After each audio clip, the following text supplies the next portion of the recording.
Hello everyone, দেখো আমাদের আজকে এদিকে কী হারে বৃষ্টি হচ্ছে আর বিদ্যুৎ চমকাচ্ছে কিভাবে তোমরা দেখেই বুঝতে পারছো।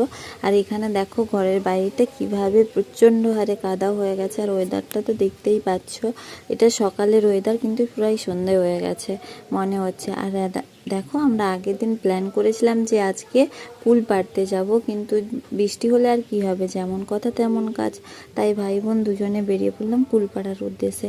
আর দেখো কাঁচা অবস্থায় কুল প্রায় অর্ধেক শেষ হয়ে গেছে, আর এখানে আমার ভাই ফেল করে গেছে, তাই এবার হালটা আমি ধরে নিয়েছি।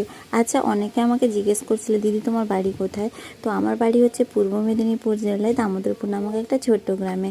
আর দেখো অনেক চেষ্টার পরে এই মাত্র কয়েকটা কুল পাড়তে পেরেছি। চলো আমরা বাড়ি যাই। আর এখানে দেখো বাড়ি যাওয়ার উদ্দেশ্যে এই আবার জামরুল পেয়ে গেছে, তো সেটাকেই তুলে নিয়ে চলে এসছে। আর বাড়ি এসে দেখি মা আগের দিন ভিজিয়ে রেখেছিল কিছু গাছের বীজ, যেগুলো লাগাবে, বৃষ্টি হয়েছে তার জন্য আমি